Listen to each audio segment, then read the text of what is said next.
اعوذ باللہ السمیع العلیم من الشیطان الرجیم من حمزہ ونفخہ ونفسہ بسم اللہ الرحمن الرحیم ربی یسر ولا تعسر وتمم بالخیر ربی زدنی علما لہم دار السلام عند ربہم وہو ولیہم بما كانوا يعملون ویوم یحشرہم جمیعا یا معشر الجن قد استکثرتم من الانس وقال أولياؤهم من الإنس ربنا استمتع بعضنا ببعض وبلغنا أجلنا الذي أجلت لنا قال النار مثواكم خالدين فيها إلا ما شاء الله إن ربك حكيم عليم وكذلك نولي بعض الظالمين بعضا بما كانوا يكسبون یا معشر الجن والانس الم یأتکم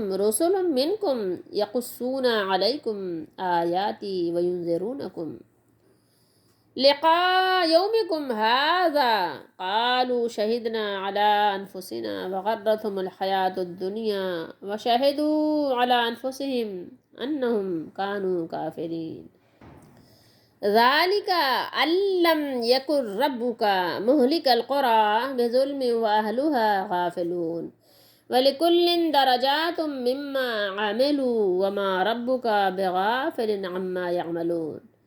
یہ 6 آیات مبارکہ ہیں، 127 سے 132، سورہ انعام 8واں سپارہ۔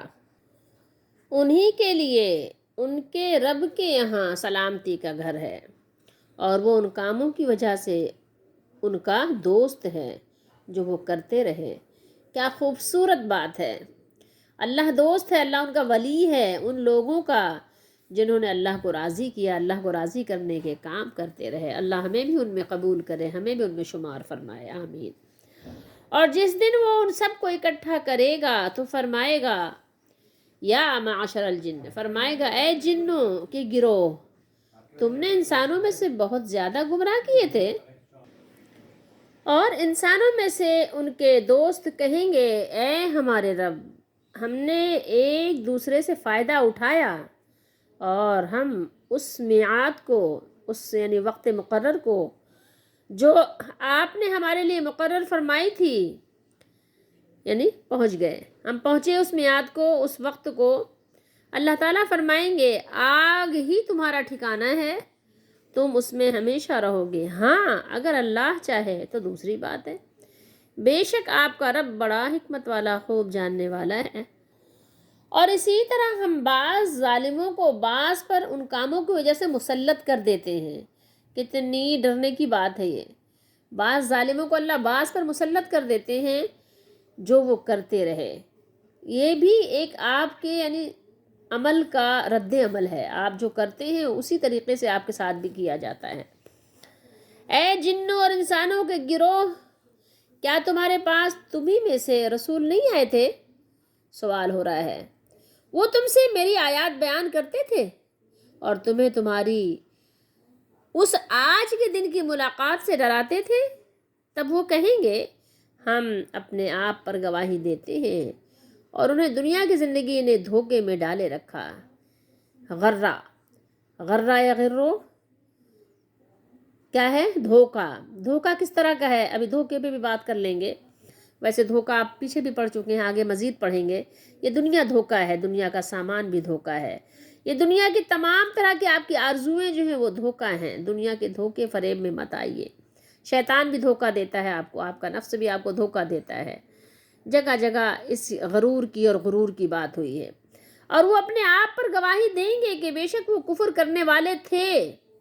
اب جب کوئی چارہ نہیں رہ جائے گا تو پھر سوا کے قبول کرنے کے اب کوئی پھر راستہ ہی نہیں ہوگا، قبول کرنا ہی پڑے گا۔ کبھی کبھی مجرم جرم اس لیے بھی قبول کر لیتا ہے کہ شاید معصومیت ثابت ہو جائے اور اس طرح سے میری رہائی کا کوئی سامان ہو جائے۔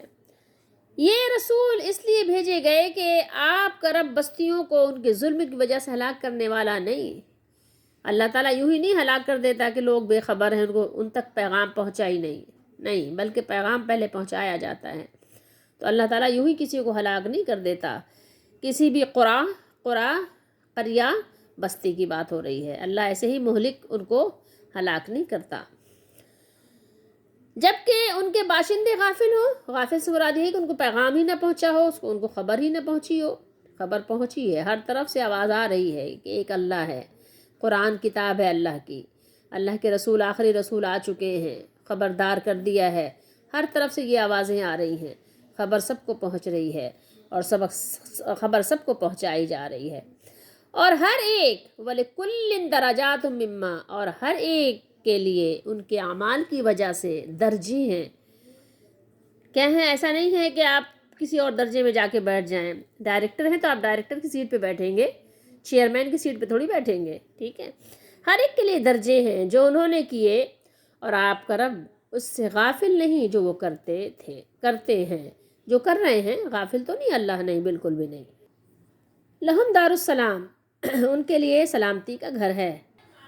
عند ربہم، ان کے رب کے پاس، ان کے رب کے ہاں، ان کے رب کے دربار میں. ان کے پاس سلامتی کا گھر کہاں ہے؟ ان کے رب کے دربار میں ہے. وَيَوْمَ يَحْشُرُهُمْ، اور جس دن جمع کرے گا.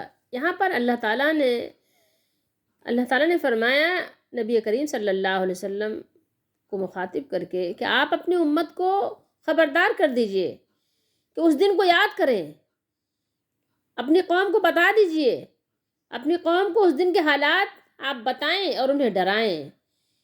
اور جس دن وہ سب کو جمع کرے گا، اللہ تعالیٰ جس دن سب کو جمع فرمائیں گے، جنوں کی جماعت ہو، انسانوں کی جماعت ہو، اور ان کے دوستوں، اور سب کو جن کی دنیا میں وہ پوجا کرتے تھے، جن کی وہ پناہ طلب کرتے تھے، جن کی وہ فرما برداری اور اطاعت بجا لاتے تھے، اور وہ دھوکہ دینے کے لیے ایک دوسرے کے دل میں کیا کرتے تھے؟ طرح طرح کی باتوں کو خوبصورت بنا بنا کر پیش کرتے تھے. جیسے کہ پیچھے پڑھائے ہیں ہم، شیطان دلوں میں وحی کرتے ہیں، تو وہ طرح طرح سے شیطان بتاتے رہتے ہیں. باطل کو حق بتاتے ہیں اور گمراہی کو ہدایت بتاتے ہیں، اور لوگوں کو خوبصورت بنا کر وہ باتیں پیش کرتے ہیں. تو یہاں پر اللہ تعالیٰ نے فرمایا کہ اے گروہ جنات، تم نے انسانوں سے بہت فائدے حاصل کیے، یعنی تم نے انسانوں کو اغوا کیا، ان کو گمراہ کیا، ان سے بہت فائدے اٹھائے. یہاں پر جنوں سے مراد کون سے جن ہیں؟ جنوں سے مراد یہاں شیطان جن ہیں. ان کا بہت سے انسانوں کو اپنا بنا لینے کا مطلب انہیں گمراہ کر کے اپنے رستے پر لگا لینا ہے. اور جنوں کا انسانوں سے فائدہ اٹھانا یہ ہے کہ انہوں نے ان کو گمراہی کی دعوت دی اور انہوں نے کیا کیا؟ اسے قبول کر لیا. انسانوں نے قبول کر لیا، اور پھر کیا کیا؟ کبھی جنوں کی تعظیم کرنے لگے، تکریم کرنے لگے، مصیبتوں کے وقت ان کو پکارنا شروع کر دیا، کبھی قبر والوں کو پکارنے لگ گئے، کبھی پیر صاحب کو پکارنے لگ گئے، اپنے مالک کو بھول گئے، اللہ کو بھول گئے، اللہ کا نام بھول گئے. کبھی 11ویں کے پیر کے 11 نام پڑھے جا رہے ہیں. اچھا، آپ نے کبھی سنا ہے کہ کسی نبی کے نام پڑھے جاتے ہوں؟ 11 نام نبی صلی اللہ علیہ وسلم نے کہیں بیان کیا ہے کہ میرے 11 نام پڑھنا مصیبت کے وقت، یا ابراہیم علیہ السلام کے 11 نام پڑھنا، یا نوح علیہ السلام کے 11 نام پڑھنا؟ کہیں ہے آپ کو کہیں ایسا ملتا ہے؟ نہیں ملتا. لیکن کیا ہے؟ 11ویں کے پیر کے 11 نام پڑھنا، یہ سب کیا ہے؟ سب شیطانی جن ہیں جو انسانوں کو بھی شیطان بنا دیتے ہیں. ٹھیک ہے، تو مصیبتوں کے وقت کیا کہتے ہیں کہ یہ غوث پاک کے 11 نام پڑھ لو، اور پھر جو ہے 11 قدم ادھر چل لو، پھر یا غوث پکارو، پھر پتہ نہیں کیا پکارو. تو یہ سب کیا ہے؟ یہ سب طاغوت کی پوجا ہے. اللہ تعالیٰ ہم سب کو بچائے. یہ جو لوگ اس طرح سے کرتے ہیں وہ سب اللہ تعالیٰ کی دشمنی مول لیتے ہیں. اگر تو آپ جس کو پکار رہے ہیں وہ واقعی وہ اللہ کا ولی ہے تو اس کا تو ظاہر ہے کوئی قصور نہیں ہے اس میں، قصور تو پکارنے والے کا ہے. جیسے عیسیٰ علیہ السلام کو لوگوں نے بنا لیا، تو عیسیٰ علیہ السلام تو ظاہر معصوم ہے، وہ تو اللہ کے نبی ہیں، ان کا تو کوئی نہ حکم ہے، نہ ہی کوئی ان کی مرضی ہے، نہ خواہش ہے کہ ہاں لوگ مجھ کو پکاریں. ٹھیک ہے، میرے نام کی پناہ لیں. تو اسی طریقے سے آپ سمجھ لیجئے. تو کیا ہے کہ جنوں نے اغوا کر لیا لوگوں کو اور گمراہ کرنا شروع کر دیا. وہ ہدایت کی جو سیدھی سڑک تھی شاہراہ، اس سے ہٹا کر، اس سے اٹھا کر کہاں لے آئے؟ گمراہی کی پگڈنڈیوں میں لا کے ڈال دیا. ادھر سے ادھر، ادھر سے ادھر لڑک رہے ہیں. اور شیطان کی بہت بڑی کامیابی یہی ہے کہ ظاہر ہے جو کام وہ کر رہا ہے اپنے مشن کو پورا کر لے. اس کا مشن کیا ہے؟ شیطان کا مشن یہ ہے کہ انسانوں کو گمراہ کرے. بس وہ گمراہ ہو گئے تو اس نے ظاہر کامیابی حاصل کر لی. تو شیاطین کی کامیابی ہے یہی. اور انسانوں کا جنوں سے فائدہ اٹھانے سے مراد ان سے آسمان کے فرشتوں سے سنی ہوئی خبریں جو وہ جھوٹ ملا کر بتاتے ہیں، سن کر اپنی جھوٹی غیب دانی کا بازار چمکانا، جادو ٹونے میں ان سے مدد لینا وغیرہ ہے، اور پھر لوگوں سے پیسے بٹورنا کہ اس طرح سے کیا ہے اپنا مال کماتے ہیں، اور مزید بھی کئی فوائد حاصل کرنا اور انہیں گمراہ کرنا ہے۔ کبھی کسی طرح کا فائدہ اٹھاتے ہیں، کبھی ظاہر خدمت کرواتے ہیں، کبھی عورتوں کے ذریعے سے فائدے اٹھاتے ہیں، اس طرح سے بس یہی سب شیطانی کام کر رہے ہوتے ہیں۔ بہت ساری آپ دیکھیں اس طرح کی دکانیں آپ کو ملیں گی، آپ چلے جائیں وہاں، بلکہ یہ کہ اتنا زیادہ یعنی پلیدی بڑھ گئی ہے کہ اب تو آپ کو چوراہوں پہ بھی یہ چیزیں ملیں گی، ٹھیک ہے۔ آپ کسی برج سے گزریں گے تو آپ کو وہاں بھی بہت سارے اس طرح کے جو ہے پتہ نہیں کتنے نام آپ کو لکھے ہوئے ملیں گے، چلے جاؤ، ان کے راستے بہت آسان ہیں، چلے جاؤ، کوئی مشکل تھوڑی ہے، وہ آپ کو اپنا بنا لیں گے۔ وَبَلَغْنَا أَجَلَنَا الَّذِي أَجَّلْتَ لَنَا، اور پہنچ گئے ہم اپنی اس میعاد کو جو اللہ تعالیٰ نے یعنی مقرر کی تھی۔ تو وہ میعاد سے مراد کیا ہے؟ موت کا وقت، موت آ گئی، بس کام ختم ہو گیا۔ اب تو ظاہر ہے کوئی نصیحت، کوئی واعظ، کوئی تقریر، اب تو کچھ بھی فائدہ دینے والی چیز نہیں ہے، اب تو بس موت آ گئی، ختم، قصہ ختم۔ تو جو جس حال میں مرے گا اسی حال میں اٹھے گا، کافر مرے گا کافر اٹھے گا، مومن مرے گا مومن اٹھے گا، منافق مرے گا منافق اٹھے گا۔ جس نے توبہ کر کے یعنی خاتمہ کیا اپنا تو ظاہر ہے وہ توبہ والوں کے ساتھ اٹھے گا، اور جو گناہ کرتے کرتے مر گیا ظاہر ہے وہ اپنے گناہوں میں لت پت اٹھے گا۔ تو مجرموں کے لیے اللہ یہی فرمائیں گے، جاؤ آگ میں جلو جا کے، آگ تمہارا ٹھکانہ ہے، ہمیشہ رہو گے اس میں، مگر یہ کہ ظاہر اللہ تعالیٰ کی طرف سے کوئی استثناء آ جائے جسے اللہ تعالیٰ ہی بچانا چاہے، نجات دینا چاہے، تو ظاہر ہے اس سے اللہ تعالیٰ سے تو پھر کوئی بھی بات تبدیل نہیں کروا سکتا۔ اگر اللہ کا حکم ہو جائے تو ظاہر اللہ سے کوئی سوال نہیں کر سکتا۔ یہاں ایک شبہ کا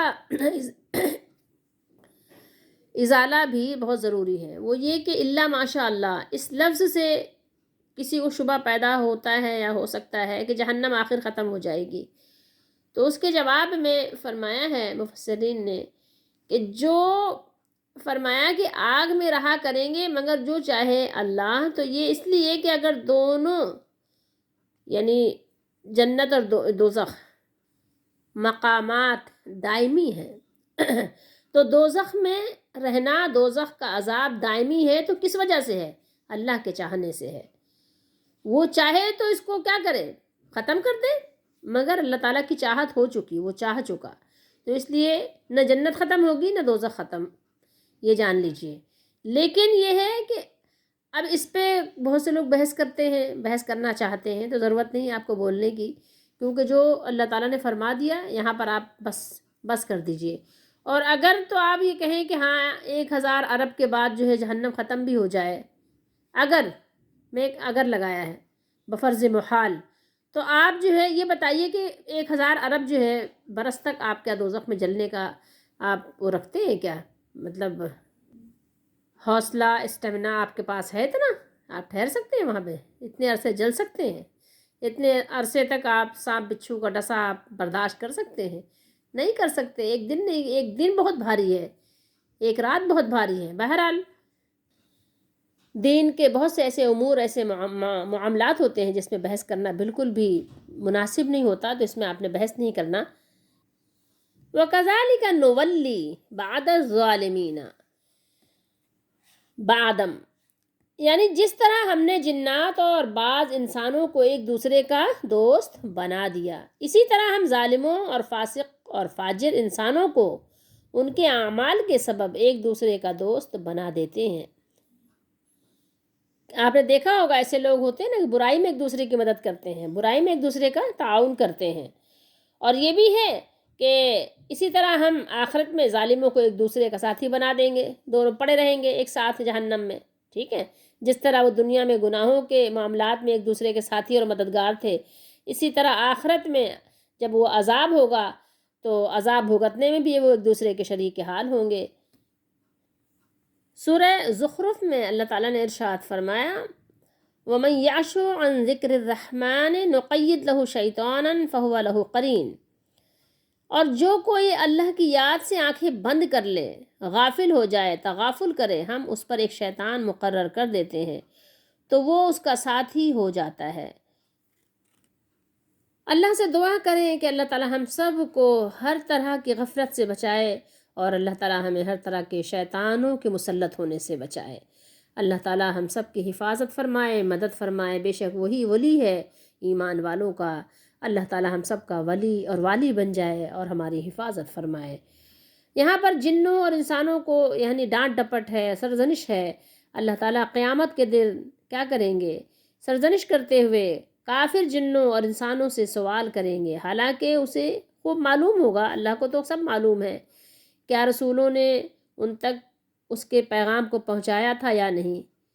تو یہاں پر یہ استفہام تقریری ہے، یہ جو سوالیہ جملہ ہے، یہاں ارشاد کیا ہوگا؟ یا معاشر الجن والانس الم یاتکم رسل منکم، یہاں پر بات ہو رہی ہے رسل منکم، کہ اے جنوں اور انسانوں کی جماعت، کیا تمہارے پاس تمہیں میں سے پیغمبر نہیں آتے رہے؟ یعنی مجموعی طور پر تم میں سے، ورنہ رسول تو تمام کے تمام انسانوں ہی میں سے بھیجے گئے ہیں، جنوں میں سے تو کوئی رسول نہیں آیا۔ تم میں سے یا تم ہی میں سے، اس کا مطلب یہ ہے کہ وہ رسول جن و انس میں سے انسان ہی ہوئے ہیں۔ افضل مخلوق کون ہے؟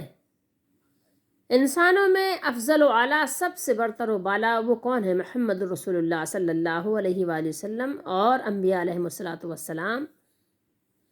جنوں کے نبی ہونے کے بارے میں ہمیں کوئی خبر نہیں دی گئی، اور جنوں کا نبی ہونا ثابت بھی نہیں ہے۔ علماء سلف اور خلف کی اکثریت کا یہی قول ہے کہ کسی جن کو رسول نہیں بنایا گیا، البتہ ان میں سے کئی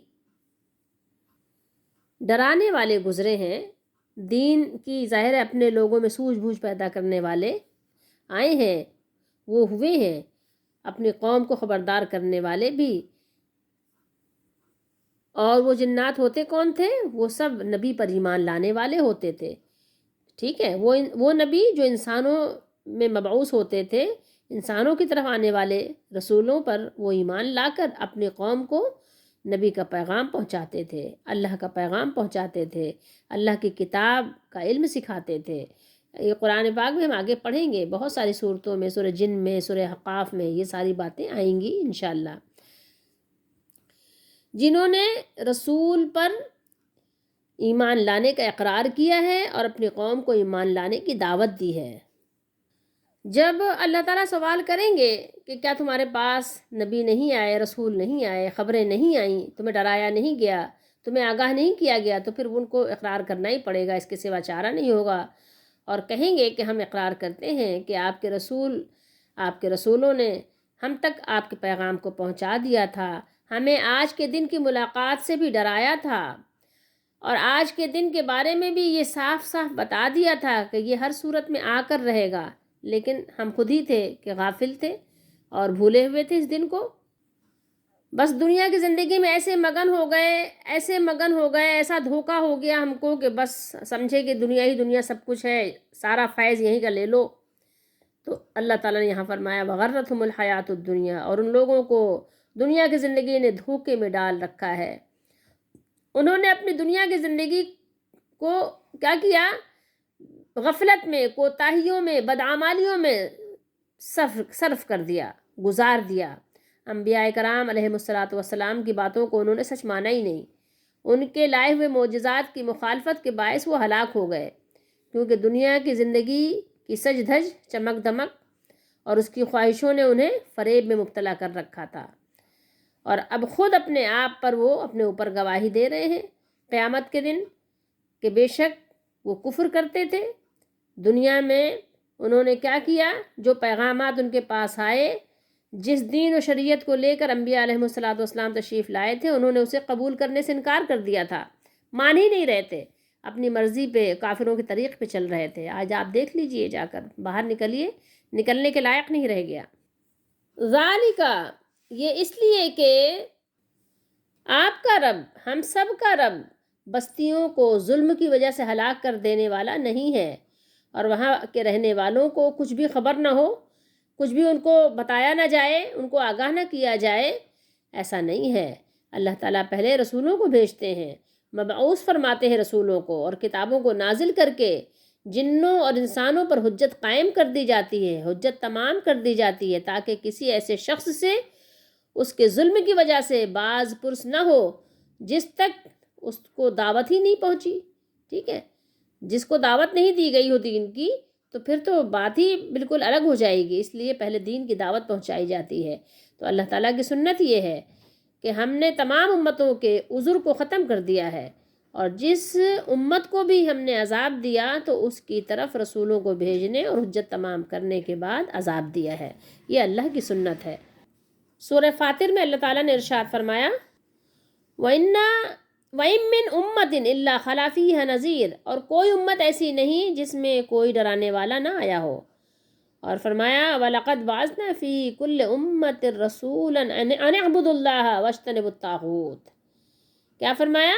اور یقیناً ہم نے ہر امت میں پیغمبر بھیجا کہ اللہ ہی کی عبادت کرو اور طاغوت سے بچو، اجتناب کرو. وَلِكُلٍّ دَرَجَاتٌ مِّمَّا عَمِلُوا، اور سب لوگوں کے لیے ان کے اعمال کی وجہ سے درجے ہیں. یعنی ہر شخص جو اللہ تعالیٰ کی اطاعت یا گناہ کے مطابق عمل کرتا ہے اس کے عمل کے مطابق اس کے درجات ہیں جن تک اللہ تعالیٰ اسے پہنچا دیں گے. اگر اس نے نیک عمل کیے تو اسے اچھے مراتب سے نوازا جائے گا، اور اگر اس نے برے عمل کیے تو اسے برے مقامات میں سے برے نیچے سے نیچے مقامات میں گرا دیا جائے گا. وما ربک بغافل عما یعملون، اور جو کام یہ لوگ کرتے ہیں اللہ ان سے بے خبر نہیں، اللہ غافل نہیں. بے شک اللہ تعالیٰ ان کے کسی عمل سے بے خبر نہیں ہے. اللہ تعالیٰ ان کے تمام اعمال کو شمار کر کے اپنے پاس سیف کر رہا ہے، محفوظ کر رہا ہے. اور جب یہ اللہ تعالیٰ سے ملاقات کریں گے تو وہ قیامت کے دن ان کے اعمال کے مطابق انہیں بدلہ دے گا. اللہ تعالیٰ بدلہ دیں گے. اب یہ جو آیات ہم نے 6 یہاں تلاوت کی ہیں ان میں اپنے لیے بھی سبق دیکھ لیتے ہیں کہ اللہ نے فرمایا کہ ان کے لیے سلامتی کے گھر ہیں. کن کے لیے؟ جنہوں نے اپنے رب کو راضی کیا. تو اپنے لیے دنیا میں بھی اگر کوئی مذاق میں بھی کہہ دے اور کوئی ایسے ہی یعنی اس طرح کہہ دے، سمجھ لے کہ 100 لوگوں میں سے ایک بندے کو جو ہے وہ 4 بجے میرے گھر میں آ جائے تو میں 500 گز کا اس کو گھر جو ہے 1000 روپے میں دے دوں گا. ٹھیک ہے، بڑی حویلی ہے، بڑی سلامتی سکون والا گھر ہے، ہر سہولت وہاں موجود ہے، ہر آسانی اور آسائش بھی موجود ہے.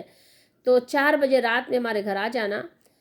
100 افراد کا نامزد کر دے، 100 افراد ہیں تو 100 میں سے ایک کو دوں گا. 100 کے 100 پہنچ جائیں گے کہ شاید وہ خوش قسمت میں ہی ہوں، مجھے مل جائے. 1000 کا نام لے لے تو 1000 پہنچ جائیں گے. بلکہ عجب بات نہیں کہ 1,00,000 کا نام لے لے تو کم و بیش سبھی پہنچ جائیں گے کہ شاید وہ 1,00,000 میں سے ایک خوش نصیب میں ہوں کہ میرا ہی نام آ جائے. قرآن دازی میں بیلٹنگ ہو تو میرا ہی نام آ جائے تو میں جو ہے پہنچ جاؤں اور اول ٹائم پہ پہنچوں. ٹھیک ہے، تاکہ جب لسٹ بنے تو میرا نام ذرا اوپر ہی رہے تو ہر شخص جو ہے مذاق کی بات کو بھی یقین کر لے گا اور صحیح مان لے گا. لیکن آپ ذرا دیکھیے، غور کیجئے کہ اللہ کی بات جو یقینی اور سچی ہے اس سے زیادہ سچی بات کسی کی نہیں ہو سکتی. وَمَنْ أَصْدَقُ مِنَ اللَّهِ حَدِيثًا وَمَنْ أَصْدَقُ مِنَ اللَّهِ قِيلًا. پیچھے ہم پڑھ آئے ہیں یہ بات کہ اللہ سے زیادہ قول کس کا سچا ہو سکتا ہے، کس کی بات سچی ہو سکتی ہے. لیکن دیکھیں اللہ تعالیٰ ہمیں ایسے سلامتی کے گھر کی طرف بلا رہے ہیں جہاں کوئی موت کی خبر نہیں ہوگی، بیماری کی خبر نہیں ہوگی، تنگی کی خبر نہیں ہوگی، مہنگائی کی خبر نہیں ہوگی، پریشانی کی خبر نہیں ہوگی، ایکسیڈنٹ کی خبر نہیں ہوگی. کسی بھی بری خبر کو سننے سے وہ گھر سلامت ہے، عافیت میں ہے. ایسے گھر، ایسے محلات کی طرف، ایسے قصور، ایسے اللہ تعالیٰ بنگلوز، بنگلے، بنگلہ، جو بھی آپ نام دیں ان کو، ایسی کوٹھیاں اللہ تعالیٰ اس کی طرف ہمیں بلا رہا ہے. ٹھیک ہے، ایسے محلات کی طرف اللہ تعالیٰ ہمیں بلا رہے ہیں، ایسے بنگلوز کی طرف ہمیں بلا رہے ہیں کہ آ جاؤ یہاں، دیکھو تمہارے لیے سب کچھ ہے. یہ سلامتی کا دارالسلام ہے، یہاں ہمیشہ سلامت رہو گے. دارالسلام میں آ جاؤ. تو دیکھو اللہ تعالیٰ تو 100 میں سے ایک کو نہیں، 100 آئیں گے 100 کو ملے گا، 1000 آئیں گے 1000 کو ملے گا، 1,00,000 آئیں گے 1,00,000 کو ملے گا، 1 کروڑ آئیں گے 1 کروڑ کو بھی ملے گا، 1 ارب آئیں گے 1 ارب کو بھی ملے گا. کسی کو بھی محروم نہیں کریں گے جو لوگ بھی کس میں کرائٹیریا پورا کرنے والے ہوں. ٹھیک ہے، میرٹ کی بنیاد پر ہوں تو سفارش بھی ان کی مان لی جائے گی، ترقی بھی ہو جائے گی، پروموشن بھی ہو جائے گی. لیکن بات یہ ہے کہ پہلے جو اللہ کا حکم ہے وہ تو پورا کرنا پڑے گا. تو دیکھیے سلامتی کے گھر کی کسی کو پرواہ نہیں ہے، وہ ایسا گھر ہے سلامتی کا، اس کو سب لوگوں نے ایسے ہی یعنی ایویں ہی سمجھا ہوا ہے. یقین ہی نہیں ہے. اگر یقین ہوتا تو بھاگ بھاگ کے جاتے. جیسے دنیا میں کسی مذاق میں بھی لوگ چلے جاتے ہیں، کہیں پتہ بھی چل جائے کوئی چیز سستی ہے تو چلے جاتے ہیں کہ ہاں بھائی شاید مجھے مل جائے. شاید میں خوش قسمت ہوں، لیکن اللہ تعالیٰ نے فرمایا کہ دیکھو میرے پاس یہ گھر ہے، آ جاؤ، دارالسلام کے نام سے یہ گھر ہے، سلامتی ہی سلامتی ہے، وہاں پر سلامت رہو گے، ٹھیک ہے۔ دنیا میں دیکھو تم نے صراط مستقیم کو اختیار کیا اور حضرات انبیاء کرام کے نقش قدم پر تم چلے، تو وہ تمہیں سلامتی کا رستہ بتاتا ہے، ٹھیک ہے۔ تو تم نے سلامتی کا رستہ اختیار کیا، جو سلامتی کا رستہ تھا اس پہ تم چلے، تو اللہ تعالیٰ نے انہیں دنیا میں جس طرح شیطانی پگڈنڈیوں کی آفتوں سے محفوظ رکھا، اسی طرح آخرت میں دارالسلام کی نعمتوں سے بھی اللہ تعالیٰ نے ان کو کیا کیا، فیضیاب کر دیا، ان کو وہاں پر کیا کیا، کامیاب فرما دیا۔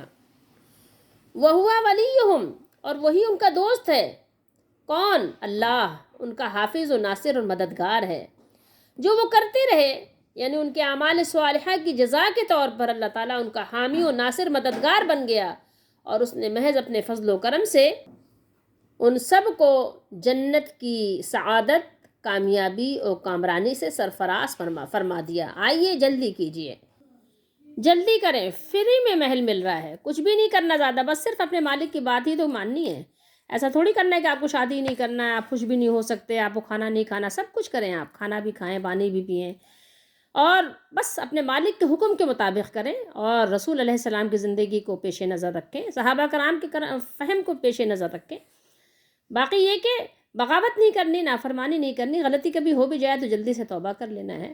دیکھیں آپ کے پاس یہ قیمتی لمحات ہیں، آپ کے پاس یہ مہلت ہے، یہ مہلت کے قیمتی لمحات کو نافرمانی میں ضائع مت کیجیے، دوزخ کے لیے تیاری مت کیجیے، ورنہ کیا ہے، بہت پھر شرمندگی ہے، بہت پشمردگی ہے۔ اس لیے جلدی کریں اور آئیں سلامتی کے گھر کی طرف، دارالسلام کی طرف، ایسے محل کی طرف جہاں پر آپ کو خوشی ہی خوشی ہے، کوئی غم نہیں ہے، سکون ہی سکون ہے، کوئی رنج نہیں ہے۔ لیکن دیکھیں وہ اتنی سستی بھی نہیں ہے، جتنا تک سستا آپ نے سمجھ لیا ہے اتنی سستی نہیں ہے کہ آپ آوارہ گردی کرتے رہیں، اپنے مالک کی نافرمانی کرتے رہیں اور آپ کو دارالسلام مل جائے، وہاں کا محل مل جائے، ایسا نہیں ہے، بلکہ آپ کو فرما برداری تھوڑی سی کرنی پڑے گی، ٹھیک ہے۔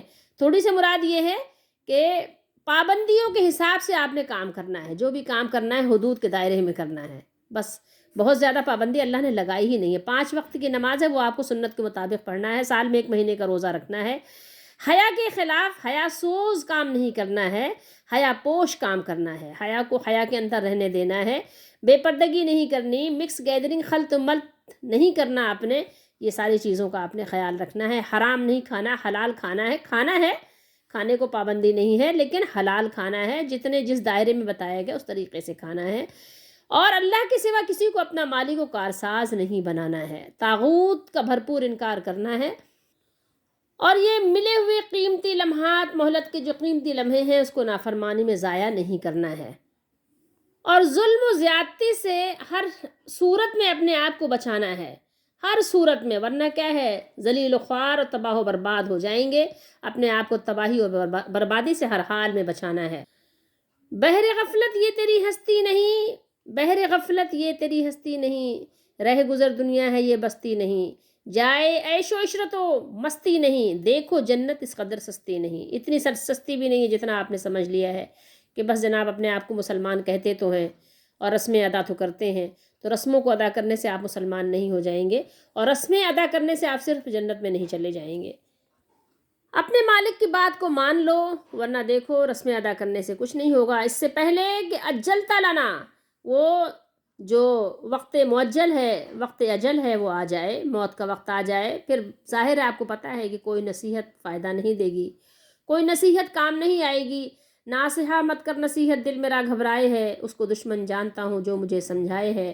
دیکھو ابھی تو تم دشمن مانتے ہو، اس کو دشمن سمجھتے ہو جو تم کو اچھی بات سمجھائے، لیکن کل تمہیں پھر احساس ہوگا، تمہیں پتہ چلے گا، جب وہ مزے کریں گے اللہ کے فرما بردار بندے تو پھر تمہیں بڑی شرمندگی ہوگی، اس لیے آج مان لو، ورنہ جب موت کا وقت اجلتا لنا آ گیا ہمارے اور آپ کے لیے تو بس پھر سب مہلت کی قیمتی گھڑیاں ختم ہو جائیں گی، مہلت کے قیمتی لمحات سب ہم سے کیا ہوں گے، سب ہم سے دور ہو جائیں گے، اور بس ہم ہوں گے اور ہمارے اعمال ہوں گے، ہماری قبر ہوگی، ہمارے معاملات ہوں گے، ہمارے رب کا حکم ہوگا، بس پھر وہاں کوئی سفارش کسی کی کام نہیں آئے گی۔ اس لیے اس سے پہلے تیاری کر لو کہ رب ہمارا حکیم بھی ہے، علیم بھی ہے، جو اس نے ہمیں مہلت دی ہے اس سے دیکھو ناجائز فائدہ مت اٹھاؤ. دیکھو اس طرح سے عورتوں کو آزاد مت چھوڑ دو، اس طرح سے اپنی بچیوں کو آزاد مت چھوڑ دو، اپنی بہوؤں کو، اپنی بیٹیوں کو، اپنی بہنوں کو آزاد مت چھوڑ دو. دیکھو تمہارے رب کا کوئی حکم ہے، تم کیوں اپنے رب کی بات کو نہیں مانتے؟ کیوں ماننے کی کوشش نہیں کرتے؟ مانو اس کی بات کو، اس کی فرما برداری کرو. اگر آج نہیں کرو گے کل پچھتاؤ گے، کل اعتراف کرو گے اپنے جرموں کا، کچھ فائدہ نہیں ہوگا. جلدی کرو، آؤ دارالسلام کی طرف. دیکھو وہ گھر اور وہ گھر والا آپ کو بلا رہا ہے اپنے گھر کی طرف. آؤ اس سلامتی کے گھر کی طرف، جلدی سے وہاں اپنا گھر بنا لو. موقع بہت اچھا ہے، ورنہ جب ہاتھ سے نکل جائے گا موقع پھر آپ بہت کوشش کرو گے، بہت کچھ دینے کو تیار ہو جاؤ گے، لیکن پھر نہیں ملے گا. آ جاؤ، جلدی کرو. اللہ تعالی ہم سب کی دستگیری فرمائے.